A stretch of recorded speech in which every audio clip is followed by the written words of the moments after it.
అందరికీ నమస్కారం. నా పేరు మొహమ్మద్ అబ్దుల్ నయీం. నా ప్రాపర్ వచ్చేసి రామగుండం మజిద్ టర్నింగ్. నేను ఎక్సైజ్ కానిస్టేబుల్గా ధర్మపురిలో విధులు నిర్వహిస్తున్నాను. 2020 సంవత్సరం జూన్ 6వ తారీఖున ఠాకూర్ నిఖిత, డాటర్ ఆఫ్ ఠాకూర్ కిషన్ సింగ్ అనే అమ్మాయిని నేను లవ్ మ్యారేజ్ చేసుకున్నా. ఇష్టపూర్వకంగా ఇద్దరం చేసుకొని 5 years అయింది. చాలా బాగున్నాం మంచిగా.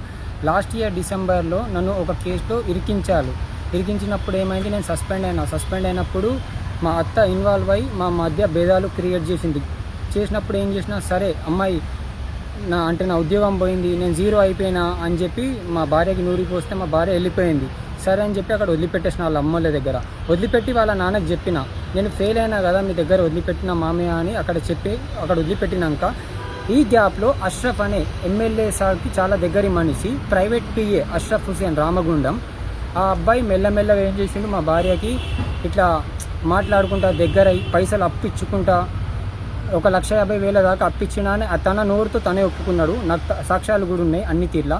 నా భార్యను ట్రాప్ చేసినప్పుడు ఏమైంది, నాకు ఇది తెలిసిన వెంటనే నేను ఏం చేసిన, వాళ్ళ మామయ్యని పిలిపించి కూర్చోబెట్టి మాట్లాడిపించిన పెద్దల సమక్షంలో. పాప లేకుండా ఉండలేను, నాకు ఒక పాప ఉన్నది, 5 years బేబీ. అలా మామయ్య వచ్చిండు. వాళ్ళ మామయ్య మాట్లాడినప్పుడు సరే పోనీ ఇప్పుడు ఏం చేద్దాం అనుకుంటాను అంటే పాప కావాలి నాకు అని చెప్పి, ఆమె తప్పు చేసిందని తెలిసినా కూడా ఆ రోజు పంచాయతీలో ప్రూవ్ చేసిన వాళ్ళ మామయ్య ముందు, వాళ్ళ నాన్న దోస్త్ ఇంకొక వ్యక్తి కూడా ఉండే, ఆయన పేరు బాచి, జెన్కో ఎంప్లాయ్. వీళ్ళ ముందే నేను ప్రూవ్ చేసిన ఆమె తప్పు చేసిందా లేదా. ప్రూవ్ చేసి కూడా ఒక అవకాశం ఇద్దామని చెప్పి తీసుకెళ్ళిన నా ఇంటికి తీసుకెళ్ళి మంచిగానే ఎవ్రీథింంగ్ చూసుకున్నాక కూడా ఏమైందంటే నా ముందే ఇక బలి తెగించి వీడియో కాళ్ళు, చాటింగ్లు, ఇక అది నాతోని కాలే. అయినా 2.5 months భరించిన. ఫిబ్రవరి 28th రోజు నా కళ్ళతోని డైరెక్ట్ ఇక చూసేసరికి వీడియో కాల్ అవి నేను తట్టుకోలేకపోయినా.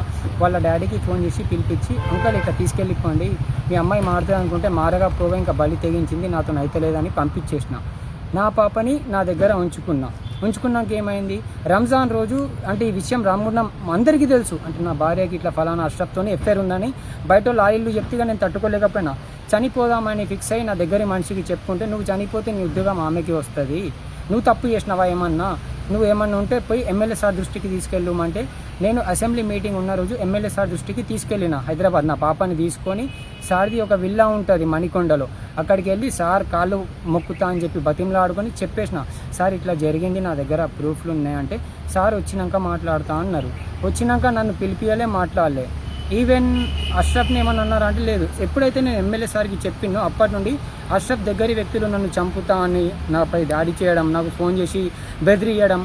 రామగుండంలో ఒక ఇంటర్నెట్ షాప్ ఉండే నాకు పాతది, ఇప్పుడు అంటే అది వేటోళ్ళకి షిఫ్ట్ అంటే మా చెల్లె వాళ్ళకి ఇచ్చేసిన. ఆ షాపు కాల్ చేపియాలని అన్ని తిల్ల నన్ను హరాస్మెంట్ పెట్టిలే, అయినా భరించుకుంటున్నా. ఎందుకంటే నాకు అంత స్తోమత లేదు. ఒక ఎమ్మెల్యే సార్కి బాగా దగ్గర మనిషి ఆడేమన్నా అంటే, నేను రాజ్ ఠాకూర్ ఎమ్మెల్యే సార్ వాళ్ళ పిఏ అని మొదలు పెడతాడు. ఎవిడెన్స్లు ఉన్నాయి, నేను మాట్లాడే ప్రతి దానికి ఇచ్చేయండి ఎవ్రీథింగ్ ఎవిడెన్స్ ఉన్నాయి నా దగ్గర. ఇట్లా మొదలు పెడితే ఇక నాకు అంత ఫైట్ చేస్తే స్తోమత లేదు. ఫైనాన్షియల్గా నేను జీరో అయిపోయినా, లిటరల్గా నేను లైఫే కోల్పోయినా. నా పాపతో నన్ను బతుకుదామని నేను ఉంటే, ఎప్పుడైతే ఎమ్మెల్యే సార్కి చెప్పినో అప్పటి నుండి ఇటు అష్రఫ్ బయటికి వెళ్ళి టార్చర్ చెప్తాడు. మా మిస్సెస్ ఏమో పాపని తీసుకుందామని. సార్ అందరికీ ఒకటే మాట చెప్తాను, చేతులతో దండం పెట్టి చెప్తున్నా, ఫిబ్రవరి 28 నైట్ రోజు నేను మా భార్యను పంపించేసిన కదా, మార్చి 4 తారీఖు రోజు మా పాపకి పోచమ్మ తల్లి అయింది. అప్పుడు నేను సొంత వాళ్ళ అత్తమ్మ ఉంటుంది, నాన్న వాళ్ళ చెల్లె, మదితనింగలో ఒక హోటల్ ఉంది, ఆమె పేరు ఉమారాణి ఠాకూర్, ఆమె ద్వారా చెప్పి పంపించిన, పాపకి పోచమ్మ తల్లి అయింది, మరి నేను చూసుకోలేను అంటే తెలియదు నాకు, ఎట్లా అంటే వాళ్ళకి చెప్పి పంపించిన. ఈవెన్ చూడడానికి రాలే, ఏం పట్టించుకోలేక నేనే ఇంటి ముందు ఒక హిందూ ఆంటీ ఉంటుంది, ఆ ఆంటీని అడిగి అంటే ఇట్లా మొక్కాలే కళ్ళు గిల్లు అంటే మొత్తం పాటించిన. 11 days లీవ్ పెట్టుకొని నేనే నా పాపను మొత్తం చూసుకున్నా. తగ్గింది, అయిపోయింది. ఎప్పుడైతే నేను ఎమ్మెల్యే సార్కి చెప్పినో అప్పటి నుండి ఇక మా భార్య కంకణం కట్టుకున్నది పాపని నా దగ్గర నుండి దూరం చేయాలని. అప్పటి నుండి రామగుండం పోలీసు వాళ్ళు, NTPC SI sir Uday Kiran sir, ఇంకొక పేరు చెప్పా సిఐ సార్, ఒక ఏసీపీ సార్, పేర్లు చెప్పలేను ఎందుకంటే డిపార్ట్మెంట్తో నేను పెట్టుకోలేను. వీళ్ళందరూ నన్ను మెంటల్ హరాస్మెంట్ చేసి, పాపని ఇచ్చేయాలి, ప్రతి ఒక్కరు పాపని ఇచ్చేయాలి అంటారు. సరే నేను ఎడ్యుకేటెడ్, నాకు తెలుసు పాపని ఇచ్చేయాలి, ఓకే తల్లి దగ్గర ఉండాలి. కానీ తల్లి ఎటువంటిది, ఫస్ట్ తల్లి మా అత్త, ఆమె క్యారెక్టర్ ఏందో రామగుండంలో అడిగితే చెప్తారు. 6 FIRలు పేర్లతో సహా చెప్తా, కానీ మొగళ్ళ పేర్లు దిగా వాళ్ళకు సంసారాలు ఉన్నాయి, వాళ్ళు ఖరాబ్ అవుతారు. మా భార్యది ఉందా లేదా అందరికీ తెలుసు. ఒక ఎమ్మెల్యే సార్ దగ్గర మనిషి దగ్గరికి పోయినా, అన్న ఇట్లా మీ అష్రఫ్ హుసేన్తో ఎఫ్ఐఆర్ ఉందని చెప్పిన, జస్ట్ అంతే. ఆ మనిషి ఏమన్నాడు, నీ భార్య అంటే కిషన్ సింగ్ కూతురా, తెల్లపోరి, క్యాంప్ ఆఫీస్లో అందరికీ తెలుసు. ఇట్లా చెప్పుడుతోనే నాకు చచ్చిపోబుద్ది అవుతా ఉంది. కానీ పాపని ఎవరు చూసుకునేటోళ్ళు ఉండరు. ఇంకోటి, నేను చనిపోయినా ఉద్యోగం వస్తుంది తనకి, వాళ్ళ జాగాలు మంచిగానే ఉంటారు. నేను ఏం తప్పు చేసిన, నేను చాలా ఇష్టపడి పెళ్లి చేసుకున్నా, ఎవ్రీథింగ్ మంచిగా చేసుకున్నా. నేను చేసిన తప్పల్లో ఏంటంటే, నేను ముస్లిం పెళ్లి చేసుకున్నాక ఇప్పుడు వేటోళ్ళు ఎట్లుంటారు, ముస్లింలా కన్వర్ట్ చేస్తారు, బూర్కా వేయడం అది ఇది. నేను అవేం చేయలే, పేరుకి పెళ్లి చేసుకున్నాను. నేను నీకు నచ్చినట్టు ఉన్నాను. తను బొట్టు పెట్టుకుంటుంది. తిరుపతికి వెళ్తే తనతో తిరుపతికి వెళ్ళిన, వెమ్లవాడ వెళ్తే వెమ్లవాడ వెళ్ళిన. దీనికి సాక్ష్యం అలా అమ్మ తరపున 3 అక్క చెల్లెళ్ళు 4 ఉంటారు. అలా నాన్న తరపున నాన్నకి 3 అక్క చెల్లెళ్ళు ఉంటారు. వాళ్ళని ఎవరిని అడిగినా చెప్తారు నేను ఏంది అనేది. తను బొట్టు పెట్టుకోవడం అది ఇది ఎవ్రీథింగ్.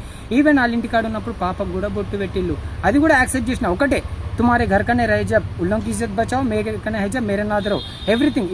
ఇప్పుడు ఎప్పుడైతే ఈ అష్రఫ్ అనేటోడు ఎంటర్ అయ్యిండో మొత్తం బలి తెగించింది. ఎట్లా అంటే చెప్పుకోలేని పరిస్థితులు ఉన్నా, ఎట్లా అంటే ఒక పురుగు లెక్క చూస్తుంది, అయినా భరించిన. ఇవన్నీ దాటుకొని ఇప్పుడు మీ ముందుకు రావడానికి ఒకటే ఒక కారణం. రామగుండం పోలీస్ స్టేషన్లో నేను 6 పిటిషన్లు ఇచ్చిన, నాకు అన్యాయం జరుగుతుందని. ఏ రోజు పట్టించుకోలే నన్ను ఎస్ఐ మేడం. ఇదే మాట తీసుకెళ్ళి సిపి సార్కి కంప్లైంట్ ఇద్దామని 2 days పోయినా, సిపి సార్ అపాయింట్మెంట్ దొరకలే. ఏసీపీ సార్కి తెలిస్తే అక్కడ కూడా నా పిటిషన్ ఇస్తే డైరెక్ట్ పాపని ఇచ్చేయాలి కదా, పాప కోర్టు నేను ఇచ్చేయడానికి సిద్ధంగా ఉన్నా. పాప తల్లి సంరక్షణలో ఉండాలి. కానీ కోర్టులో నా దగ్గర ఉన్న ఎవిడెన్స్లో నేను పెట్టుకొని పోరాడతా పాప ఫ్యూచర్ కోసం. ఒకవేళ అయినా కూడా కోర్టు ఇచ్చేయమంటే నేను ఇచ్చేస్తా. కానీ అప్పుడు కోర్టు అంటూ నాకు విజిటింగ్ రైట్స్ అవి ఇస్తాయి కదా యాజ్ ఎ ఫాదర్. నేను దానికోసం ఇప్పుడు తను అన్ని స్టేజెస్ దాటి తను ఎంతకి దిగజారిందంటే, ఓపెన్గా చెప్తున్నా, 5 years love, 5 years marriage life, 10 years రామగుండంలో. ఎవరిని అడిగినా నా పేరు Mohammed Abdul Naeem, excise constable job చెప్తా. ఏ ఒక్కరిని అడిగినా నేను ఏంది, నా క్యారెక్టర్ ఏంది, ఎవరైనా చెప్తారు. ప్లీజ్. తను ఇప్పుడు ఏ స్టేజ్లో ఉందంటే, నేను అంటే లవ్ జిహాద్ చేస్తున్నా అని చెప్పి అది సంథింగ్ ఏదో ఒక పేరు చెప్పిళ్ళు, బజరంగ్ దళ్ అన్న. మీరు ఎవరో నాకు తెలీదు. మీరు ప్లీజ్ ఓకే, నా దిక్కు తప్పు ఉంటే నేను అన్ని ఎవిడెన్స్ ప్రొవైడ్ చేస్తా. మీరు ఫస్ట్ ఒక్కసారి రామగుండంలో ఎంక్వైరీ చేసుకోండి. నాది 100లో 1% తప్పున్నా నేను సిద్ధం దేనికంటే దానికి. వాళ్ళ గురించి కూడా తెలుసుకోండి. సర్వనాశనం చేసి రోడ్డు మీదకి తెచ్చి వదిలిపెట్టారు. నేను ఇప్పటికీ నా పాప ఫ్యూచర్ కోసం పోరాడుతున్నా. దయచేసి సార్, ఎమ్మెల్యే సార్, మీకు ఒక రిక్వెస్ట్. మీరు ఓకే సపోర్ట్ చేస్తారా లేదా నాకు తెలియదు, చేయరని చెప్పి అయితే నాకు నమ్మకం ఉంది. కానీ తప్పు చేసిన అష్రఫ్ గారు ఎక్కడైనా మా ఎమ్మెల్యేకి పిఏ అని మొదలు పెడతాడు. మీ పేరు పైన మట్టిలో అమ్ముకున్న ప్రూఫ్లు కూడా ఉన్నాయి సార్, ఆడు ఎమ్మెల్యే పిఏ అని చెప్పి ఎవ్రీథింగ్ ప్రూఫ్స్ ఉన్నాయి. ఇప్పుడు ఎన్ని రోజులు నేను ఎందుకు ఇది బయటకు వచ్చినాక నేను బతుకుతానో లేదో నాకు తెలియదు. ఈవెన్ నేను సూసైడ్ చేసుకున్నా, ఏం చేసుకున్నా, దీనికి మూల కారణం ఎమ్మెల్యే సార్ దగ్గరి మనిషి అష్రఫ్, నా భార్య ఠాకూర్ నిఖిత, డాటర్ ఆఫ్ కిషన్ సింగ్. ఇంకొక హంబుల్ రిక్వెస్ట్, నేను చచ్చిపోతే ఏమన్నా బెనిఫిట్స్ వస్తే అవన్నీ అంటే నాకంటూ ఒక 10 to 15 lakhs అప్పు ఉంది. జెన్యున్గా అప్పులకి అప్పులు కట్టి మిగతా పైసలు నా కూతురు పేరు పైన FD చేయాలి. జాబ్ ఒకవేళ ఇచ్చే ఉద్దేశం ఉంటే నా కూతురు మేజర్ అయితే కూతురికి ఇవ్వాలి, లేకపోతే ఇవ్వద్దు. ప్లీజ్. నా భార్య నన్ను చంపుదామని కంకణం పట్టుకున్నది. నాకంటూ సపోర్ట్ చేయడానికి ఎవరు లేరు. ఈవెన్ ప్రెస్ ఎవరిని అడిగినా కూడా ఎమ్మెల్యేకి వ్యతిరేకంగా పోలేను అంటారు. రామగుండం పోలీసు వాళ్ళు పెద్దపల్లి మహిళా పోలీసులు లిటరల్గా 45 days నుండి మెంటల్ హరాస్మెంట్ పెడతారు. అన్నం లేదు, నిద్ర లేదు, డ్యూటీ చేసుకుంటా నరక యాతన చూస్తానా. దీన్ని చూసేవన్నా స్పందిస్తే ఇది ఫ్యామిలీ మ్యాటర్, కోర్టులో దిగుతుంది. ప్లీజ్ ఎవరైతే ఇన్వాల్వ్ అవుతారో ఫస్ట్ తెలుసుకోండి, నిజాలు తెలుసుకొని రండి. ఇది ఎంతో మందికి చెప్పినానా, ఎంతో మంది దగ్గరికి పోయి చెప్తే ఎవ్వరు కూడా ముందు పెట్టడానికి వెనక ముందు భయపడతారు. ఇక తెగించి వీడియో పోస్ట్ చేస్తానా. ఒక హంబుల్ రిక్వెస్ట్ ఏంటంటే, నాకు ఏదన్నా జరిగినా వాళ్ళకి శిక్ష ఏమని అంటే లేను, నా భార్యకి మాత్రం ఉద్యోగం రావద్దు, బెనిఫిట్స్ వస్తే నా కూతురు. దయచేసి నన్ను నమ్మి ఎవరైతే అప్పించిల్లో ఆ పైసలకి వెళ్ళి అప్పిచ్చేసి ఉద్యోగం ఇవ్వకుండా మంచిదే. కానీ ప్లీజ్ ఏం చెప్తానా, అందరికీ కలిపి చెప్తానా, సార్ ఎమ్మెల్యే సార్, మీరు న్యాయం చేయకుండా మంచిది, అన్యాయం చేయొద్దు సార్. మీరు చేస్తాలని చెప్తలేను, నేను మీకు ఓటేసిన సార్. మీకోసం మా ఇంటికి వస్తే మీరు గెలిచినప్పుడు నా కూతురుతో కేక్ కోపించుకున్నా. కానీ అట్లీస్ట్ ఓపెన్ సార్, మీ దూరపు చుట్టాలు ఓకే ఒప్పుకుంటా.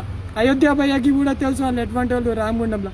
దయచేసి నన్ను నా బతుకనియండి సార్ పాపతోని. ప్లీజ్. ఎప్పుడు చస్తానో తెలియదు, బతికినన్ని రోజులు నన్ను బతకనియండి ప్లీజ్.